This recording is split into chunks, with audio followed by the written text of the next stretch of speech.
So I'm going to talk on working to end blasphemy law worldwide, which obviously is a big ambition, but that's what we're trying to do as part of our work at the International Humanist and Ethical Union. So I just thought I'd say a few words about myself first, so you know who I am.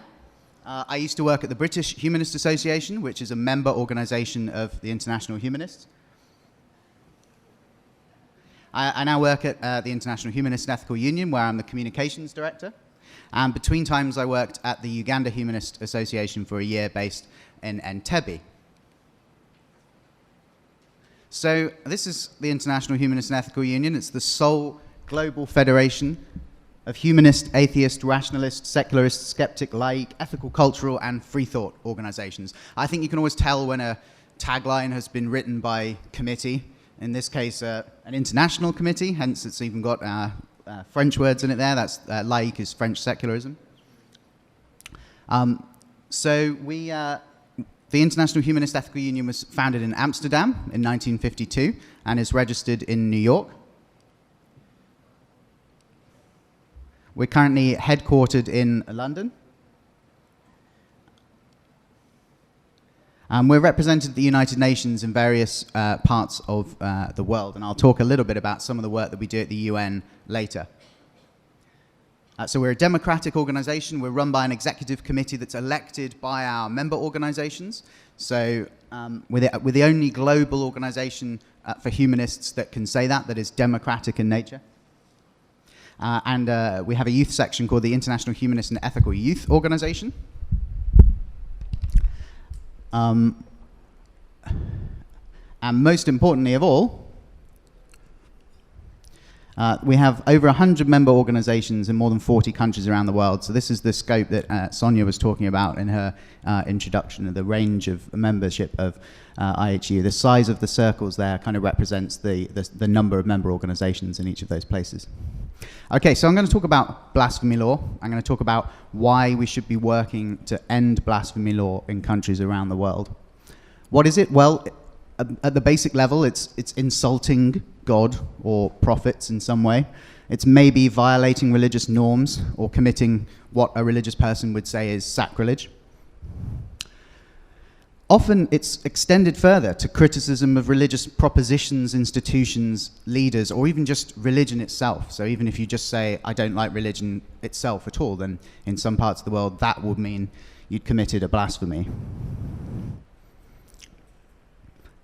And we would say that it is the direct opposite of free speech in relation to religion. It means that any of the important things that you might want to say, any of the critical things, any of the exploratory things that you might want to say about religion are going to be deemed or can be deemed offensive or sacrilegious and so on.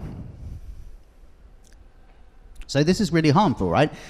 It violates the right to freedom of expression, clearly, first and foremost. It protects beliefs, practices, institutions, and leaders from legitimate and necessary criticism. So if you suddenly find that you can't say this church is avoiding its taxes, if you can't say this church intervention in this government bill is massively problematic and undemocratic, because you're going to find yourself arrested for insulting religion, then necessary democratic criticism is being stifled from the outset. It's also just really bad law, and this is a point that's made again and again by experts talking about blasphemy law, is that it cannot be applied in a consistent way. So regardless of whether you agree with it or not, it's sort of inherently contradictory, because one person's blasphemy is another person's fair point. Which religion is going to be privileged? Is it going to be all of them? Different things are going to be blasphemous to the different religions. And finally, there's the wider effect. So you've got the individuals who might be persecuted or prosecuted under blasphemy laws, but at the same time, even if no one is being arrested, you're kind of legitimizing the idea that criticizing religion is bad.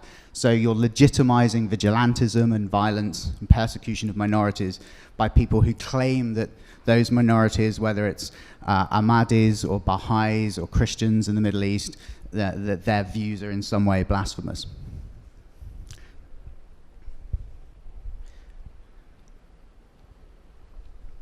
I'm just going to talk a little bit about a few examples of blasphemy from Europe. This is from my own country a couple of years ago. There was a play about the Sikh community in the UK, and that was the play was called Blasphemy, as you can see here, and it was actually very much it was a play that explored kind of tensions within Sikh cultural family life, but it wasn't particularly blasphemous as you might normally think of it. It was just sort of saying, here are some of the realities of what it is to be a Sikh in modern Britain, and that was protested vehemently, so much so that the theatre actually cancelled the production. This is a United Colours of Benetton advert. I mean, in one sense, is this the kind of blasphemy we most want to hold up as like an important social criticism? Maybe not, because it's clearly intended to be provocative. It's clearly intended to get attention for United Colours of Benetton. But hey, that's what adverts do, and they have every right to do it. And they're making a point about how this would probably be a hell of a lot preferable to sectarian conflict and violence. Jesus and Mo is the cartoon strip, very, very popular online. Lots of atheists will post Jesus and Mo strips on Facebook and so on. The author of this is anonymous. No one knows who it is. I've worked in professional humanist organizations for a number of years. I know that he's been invited to various conferences and stuff. I know his first name. Other than that, nothing. He has to hide, because he's so worried that these cartoons, which are just designed to illuminate kind of problems and hypocrisies within religious dialogue, could get him killed. This was a university advert, again in the UK, using Pastafarianism, this sort of faux religion that was sort of created to make a point about the absurdity of creationism. They were told they couldn't run that advert on their campus. This is a mobile phone ad that was investigated, again in the UK, for its miraculous deals, the apparent endorsement of Jesus for Samsung phones. This is an ice cream advert from Italy. So again, a bit like the Benetton advert, is kind of trying to bring in homosexuality. I mean, it's maybe a bit over the top, but I think that you could say it's making a point about the church's opposition to homosexuality, and saying, if you're going to be opposed to it, we're just going to put it in your face and associate it with you, which I think is actually a fair enough thing to do. And there's some more from the same advertising campaign. So here's a map of part of the world. This is from a campaign we're running called End Blasphemy Laws, which I'll come back to a bit later. So some of those examples are obviously much more frivolous, but around the world, the sentence that you can get for violating blasphemy laws by being blasphemous ranges considerably. Red areas on this map are prison sentences, and in some of these countries you can in principle essentially be put to death for blasphemy, because in those countries, if you utter blasphemy, if you're prosecuted and convicted for blasphemy, that can be direct evidence of apostasy, which means that you can then be put to death for that. So I think in the last few years we've seen a kind of expanding notion, expanding idea of blasphemy. Originally we were only using the word, obviously there were words in Arabic that meant kind of similar things, but blasphemy as such was used in a primarily Christian context. It referred to the kind of New Testament idea of the unforgivable sin of speaking against God. But that's been extended to cover quite a variety of Islamic prohibitions. So these other words and other concepts that existed in Islam have kind of come subsumed under this same banner, which is actually quite scary. That gives blasphemy as such a kind of power. So in things like criticizing Allah or his prophets or his family, the Quran, or indeed apostasy, leaving the religion itself. Then it's been further expanded to cover violating religious norms. So just depicting Muhammad, regardless of how he's depicted, because it violates a supposed norm, is deemed blasphemous. Or eating during fasts. There are lots of countries where to do that is deemed not just problematic because, oh, there are other people around who are trying to fast and you're eating in front of them, but it's seen as violating a religious norm. So they're assumed to have that norm. They're assumed to be obligated to fast like everyone else, regardless of their own decision. And in the last decade or so, it's kind of been extended to cover criticism of any religious propositions or institutions. And a really good recent example from Pakistan in just the last few weeks is that the Minister for Information in Pakistan criticized the religious schools in the country. He said that there are many madrasa that are essentially, he called them centers of ignorance, because all that they're doing is promoting religion and talking about religion all the time and doing nothing else. And of course, the people running those schools said, hey, that's blasphemy. You're blaspheming against our schools and our institutions, and that means you're blaspheming against our religion and the religion. So simple criticism, a necessary criticism of institutions, gets inflated to criticism of religion itself. These are the Bangladeshi bloggers. These guys were arrested in 2013 along with another blogger called Asif Mahieddin, and their crime was that they were blogging about atheism, they were blogging about secularism, they were calling for justice in the war crimes tribunals going back to the War for Independence. For doing that, they raised the ire of Islamist parties and Islamist groups who were responding badly anyway and already to this pressure on them because it was many of their leaders who were implicated in the war crimes tribunals. So politically aggrieved and needing a scapegoat, they said these guys should face a death sentence for blasphemy. And Sheikh Hasina, the Prime Minister, she said, we don't need a blasphemy law, which is good. But then she said, because we already have laws against hurting religious sentiments, and on that basis we can prosecute them. So she kind of threw a bone to the Islamists. She gave them a favor and said, fine, we'll prosecute them. This made the Islamists even more demanding. It didn't satiate them. Instead, 100,000 Islamists marched on the streets of Dhaka, and amongst their many demands was a new death for blasphemy law, banners saying death to atheist bloggers, and so on. I'm going to come back to this issue in a bit. This is Alexander Arn from Egypt, and he was arrested for a Facebook post about atheism, just expressing his atheism. His mother called the police when a mob descended on his house, and the police came, and these people were outside saying, we heard this guy blasphemed, we haven't seen it ourselves, but we believe it, and we want to talk to him, we want to rough him up. And the police, instead of dispersing the crowd or arresting them for intimidating someone, took Alexander Arn into custody instead, because they decided to believe the accusation that he was blasphemous.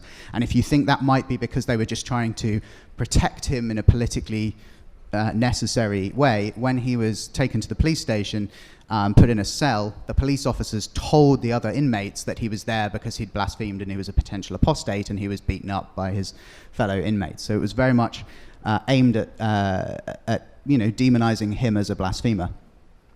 This is Pussy Riot. They're a kind of weird example. They weren't accused of blasphemy as such. I mean, some people accused them of that, but legally speaking, they weren't accused of that. They're a good example of how laws against incitement to hatred can be used to kind of inflate opposition to religion to a larger crime. So Pussy Riot famously went into a cathedral in Moscow and ran a protest that was about 30 seconds long before they were interrupted, that was essentially aimed at the relationship between Putin and the church. The song was purely about church-state separation, so it was a political protest. Certainly it is probably illegal to go into a church, disrupt the church service, and make that kind of political protest. But obviously their trial was seen all around the world because it was so unfair, because the punishment that they got was so much beyond what it would have been, because the authorities were allowed to treat the fact that it was about religion as cause to inflate it. And the judge in her final summary said, we know this was a hate crime, we know this was religious hatred, and we know that because these girls say that they are feminists, and Christianity is against feminism, said the judge, and therefore we know that you were just trying to annoy them. You were trying to, this was hate speech.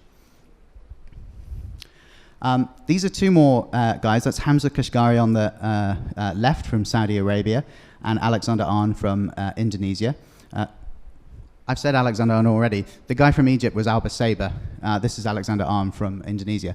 So Hamza Kashgari is a poet. He tweeted about the Prophet on his birthday and said, Muhammad, if I met you, I wouldn't know how to respond to you. I wouldn't know what reaction to have, whether I would give you a slap on the back or shake your hand. It was kind of a complex series of poetic tweets about his complex relationship with the religion that he was brought up in. He was accused of apostasy and accused of blasphemy and fled the country.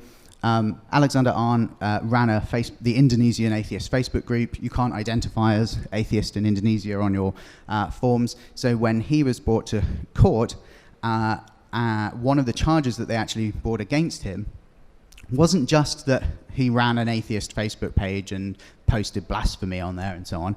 It was that because he'd put Muslim on his identity card, that means he'd lied on an official document. But you're not allowed to put atheist on your identity card. So what was he supposed to do? Ben Baz Aziz from Kuwait, his own employer turned him into the police because he saw that he was posting things about homosexuality, about the rights of sexual minorities online, and that he was criticizing religion online. So he spent some time in prison because his own employer sent him to the police. This is Karam Saber, also from Egypt.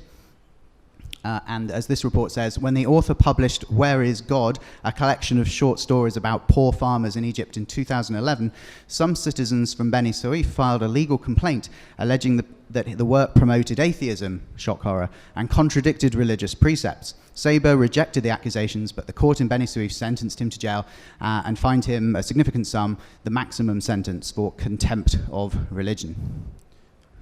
So that's another example of these of blasphemy allowing people to extend and exaggerate the crime that's been committed. Kazakhstani author Alexander Kalamov here. There's a nice quote from him in this article. My criticism of religion was interpreted as incitement of religious enmity and strife. Very simple. He criticized certain aspects of Islamic practice, and the people he was criticizing said, "You hate us, it's a hate crime."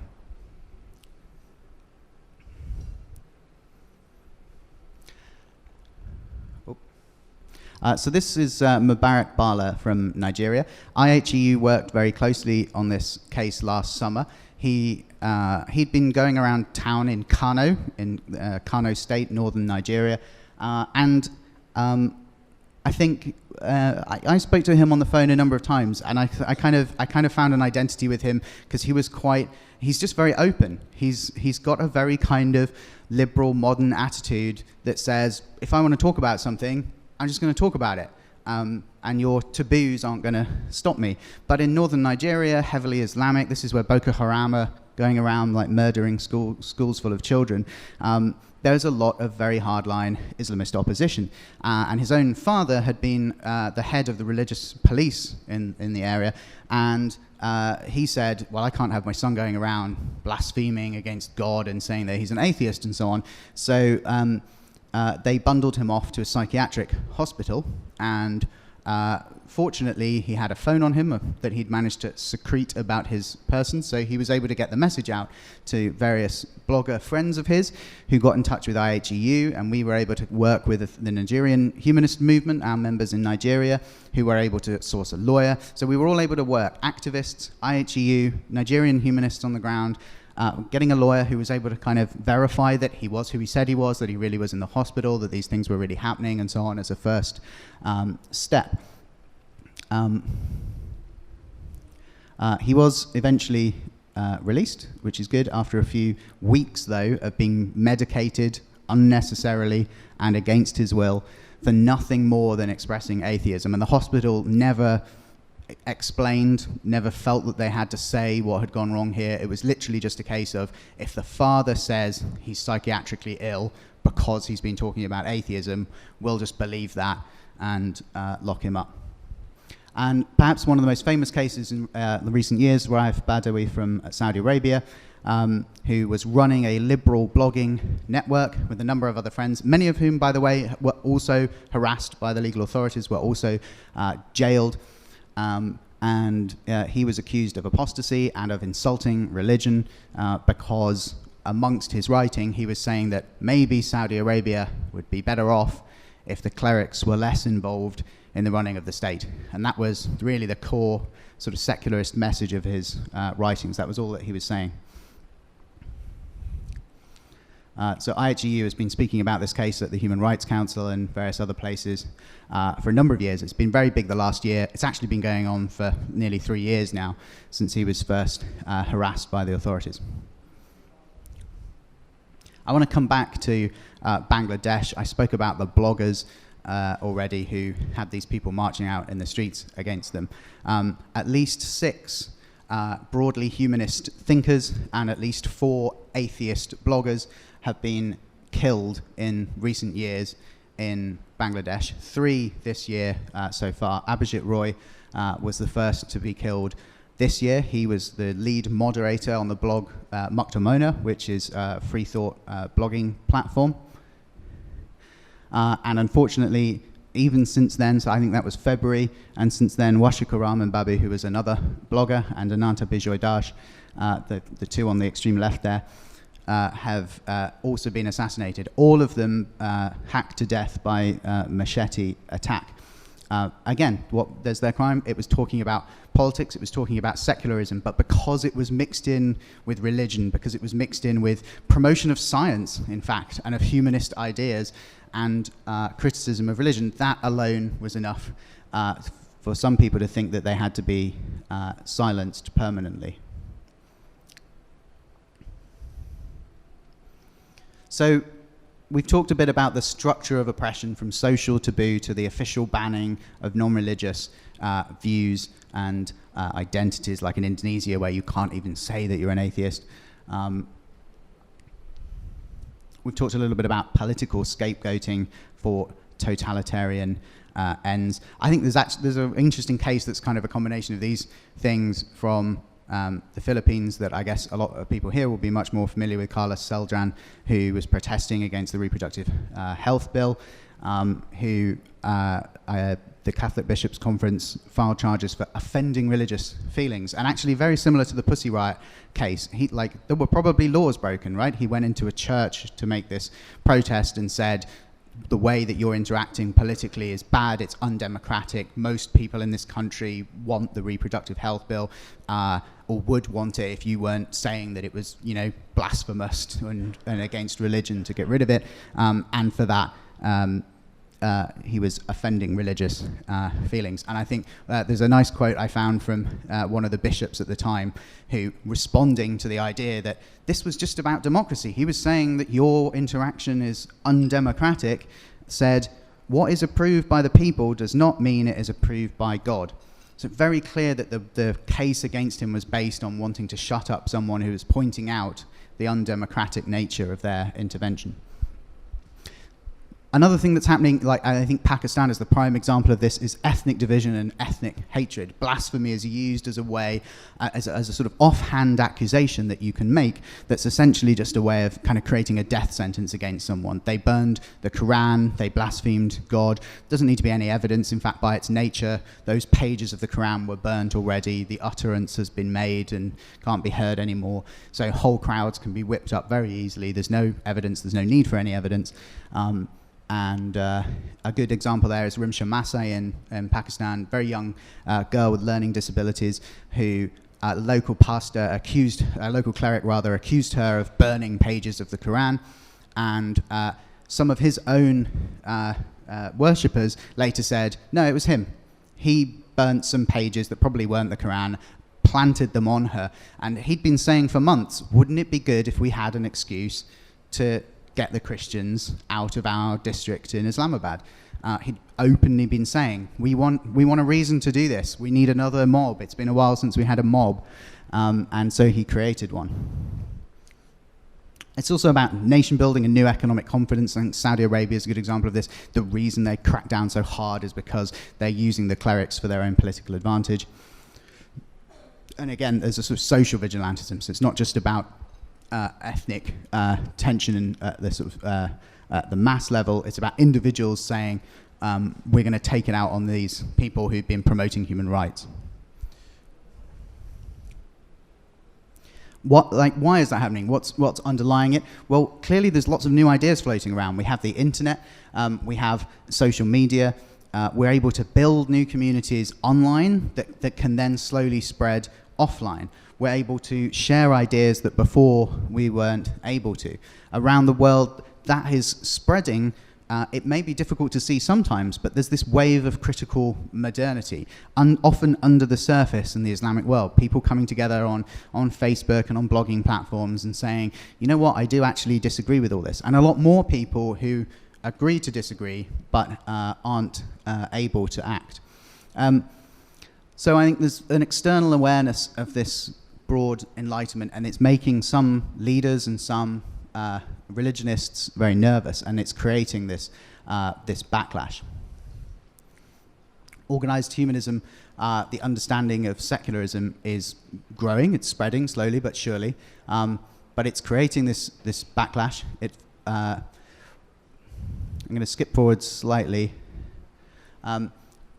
We have here the Prime Minister of Malaysia, who last year said that secularism and atheism and humanism are a threat to the state, a threat to society. There is the late King Abdullah of Saudi Arabia, who last year, before he died earlier this year, said that atheism was terrorism. The very first point on the new terror laws in Saudi Arabia last year outlawed as terrorism the spreading of atheist thought in any form. And there's the supposedly secular president of Egypt, Sisi, saying that there's a problem with atheism in the country. It's getting into the youth, and there was a youth program last summer aimed at re-brainwashing the youth of Egypt who might be susceptible to atheism. So we have this real problem of kind of top-down speech against atheists that we would probably recognize as hate speech at any other point. We've been working on this issue in a number of ways, defending rights, including free expression at the Human Rights Council.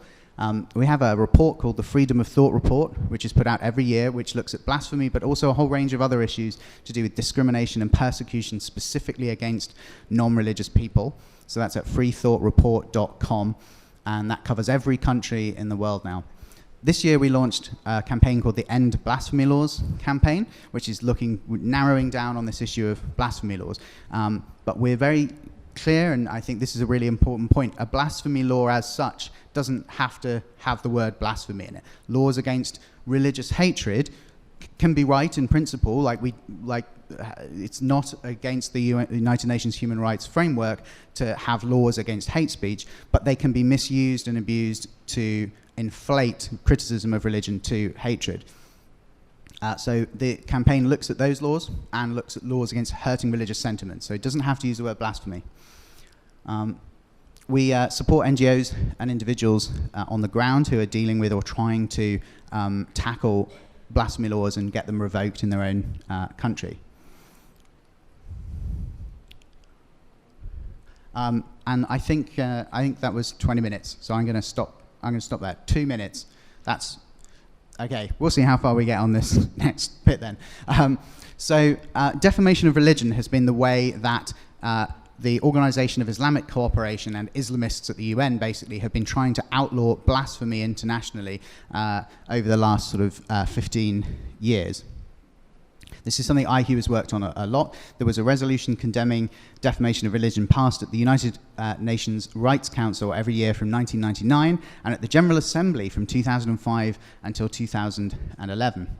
And just to be clear, this defamation law included really broad terms like outlawing negative projection of Islam in the media. So any criticism, any negative ideas at all.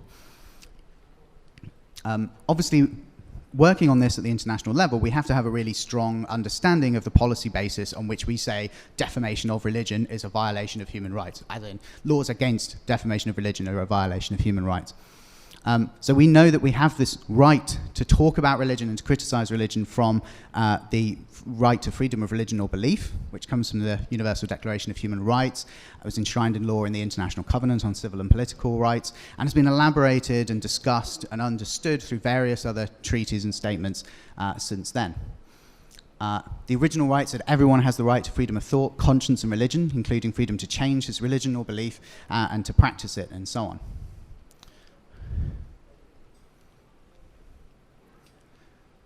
This is a very important point from Human Rights Committee. It's called General Comment 22. It's really important to the understanding of freedom of religion or belief in the international human rights framework. They said Article 18 protects theistic, non-theistic, and atheistic beliefs, as well as the right not to profess any religion or belief. The terms belief and religion are to be broadly construed. Article 18, which is the right to freedom of thought, conscience, and religion, is not limited in its application to traditional religions. Based on all that, I think that we have a very, very strong situation that we can say that when we're talking about freedom of religion or belief in a human rights context, it's not a right for religions or states, it's a right for individuals. It says Contra Sudan up here because our delegation at the Human Rights Council a few years ago was talking about Sudan and said it's against this a woman's human rights to stone her to death for adultery, and the Sudanese delegation told our delegation, that's religious hatred. You're contravening our right to freedom of religion as a country because our religion says we can stone her to death. So that's a very important point, that freedom of religion or belief is not a right that privileges religious believers over the non-religious. It does include the right to leave religion. It does include the right to criticize religion. And it does include the right to blaspheme. And as my final point, that's something that has been seen again and again in international bodies in recent years. The new EU guidelines on freedom of religion or belief, for example, said that we have to have the right to ridicule religion, to mock religion. It's an important part of our free expression. You have the right to blaspheme, and we shouldn't apologize for it. Thank you very much. To our questions right now, we've got a handful of questions here. And first question will be from one of our speakers, Bill Flavel.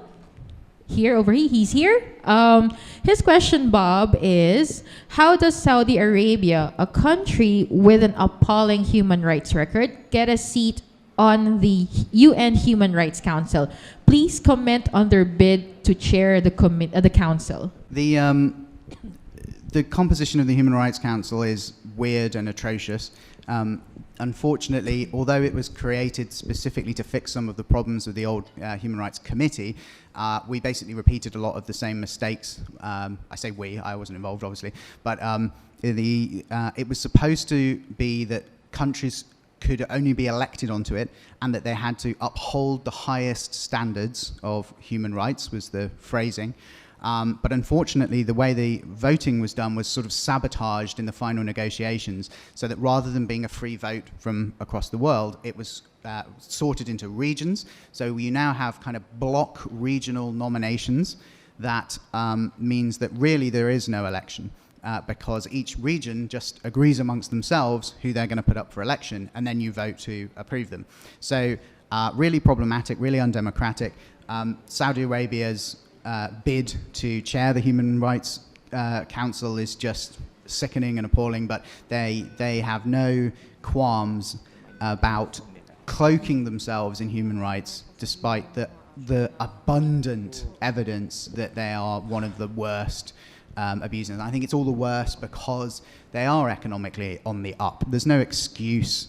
There's no kind of social or economic rationale for the way that they behave. And I think the way that they responded to criticism over the Raif Badawi affair, which has been huge international attention on this one individual out of dozens, hundreds, by the way, of human rights people locked up in Saudi Arabia. And that's important that we don't lose sight. Raif Badawi is one amongst many.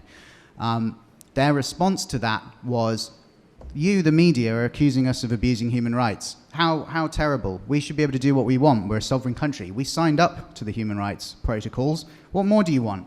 That was essentially how they replied. So it was as if, because we put the signature on the page, that's our obligations finished. We don't actually have to enact them. Next question would be, coming from the audience, influencing the laws is one thing, but how do we influence the social culture to be more tolerant or humanistic? That's a big question. I think that whether legislation can kind of feed back onto society or whether it has to come the other way around, I think is a bigger question that I'm not really qualified to answer. But I think it's got to be a bit of both ways, and that so by putting pressure to change the laws, sometimes it's just that itself. It can be the campaign. So an enormous number of countries in the last few years have been working towards same-sex marriage. I think having that conversation so openly and so publicly in and of itself is part of what drives the social change. It makes people think about it and say, yeah, hang on a minute, which side am I on? Am I on the side of this bishop saying that people shouldn't be able to get married, or am I on the side of these two people that I know or have seen or saw in the media or saw in the campaign who are saying we're in love and we want to be together? So I think that the campaigns for legal change can affect society themselves. You don't have to wait until you live in a perfect society. Otherwise, we'd never do anything. Okay. Here's another question coming from the audience again. Actually, this is two questions. How could we make governments of religious states believe that blasphemy laws are anti-progressive in a modern global society? And how about in democratic governments when officials are elected by a religious majority, such as in the Philippines? So the first question was, how can we influence governments towards thinking that blasphemy laws are a problem? One of the ways that we're trying to do that through the End Blasphemy Laws campaign is just by showing people what's actually happening. We're doing a weekly news update where we're collating everything that we can find from the week about blasphemy laws. And it's really horrible. Like every single week, we're reporting that, a mob attacked this person in Pakistan. This new law was passed in this place. This person was sentenced to prison for insulting religion because they talked about religion in a political context and so on.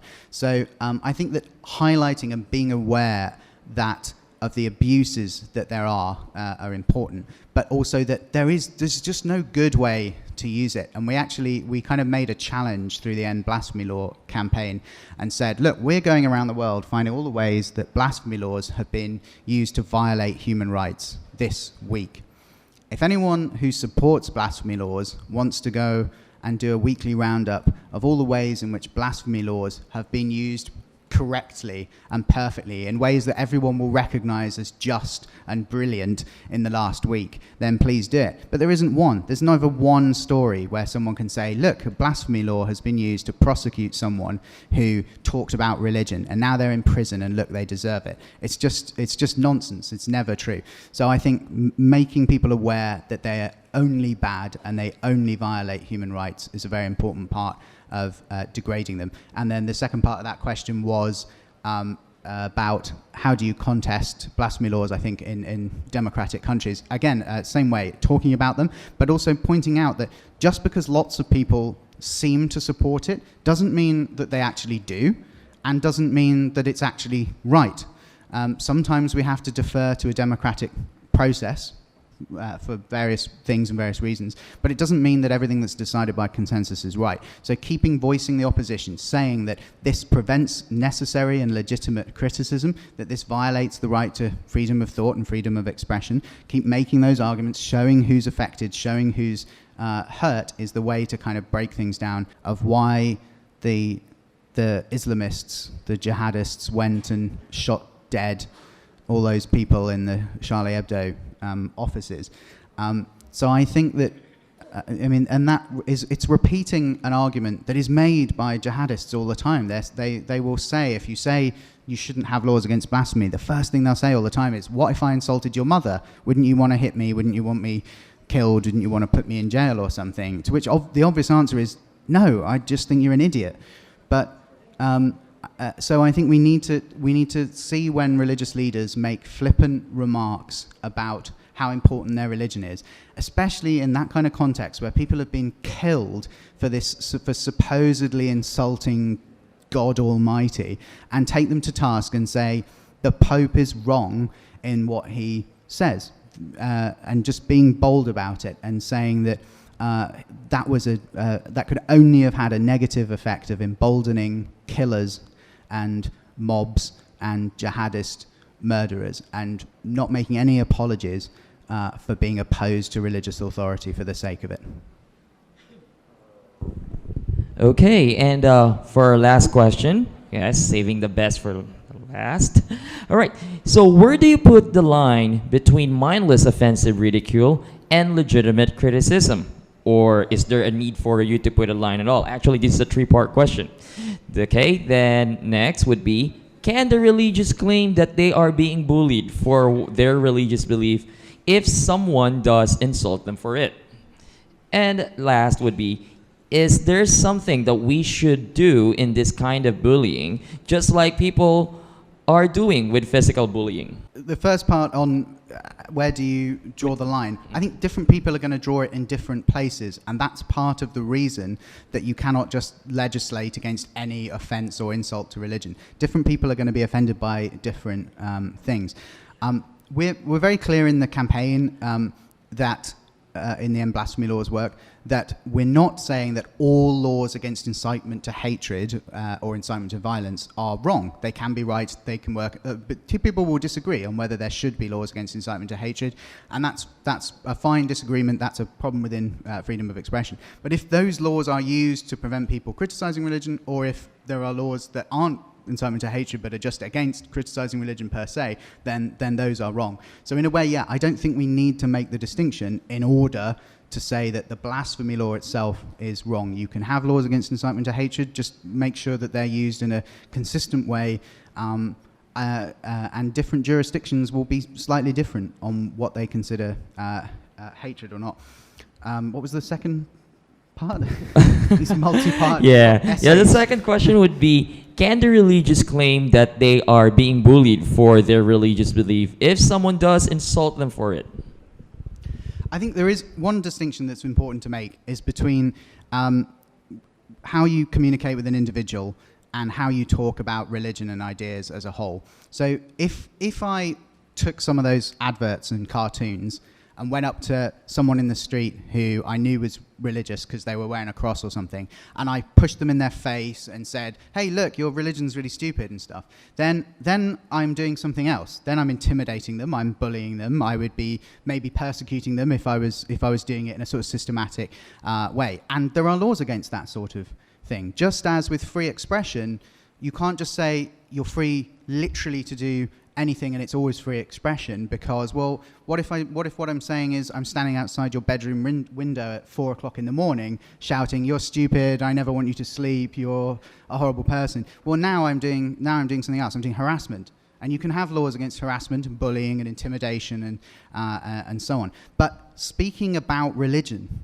and religious ideas, or about politics and religion, about secularism, about human rights, that's not aimed at some individual. They may feel that it hurts because they're like, oh, this is my religion that's being attacked. But you're not intimidating them personally. You're not persecuting them. You're not bullying them. So I think that's the very important distinction to make, that you can criticize beliefs and you're in no way infringing an individual's rights by talking about, criticizing, questioning, or even intentionally insulting the belief.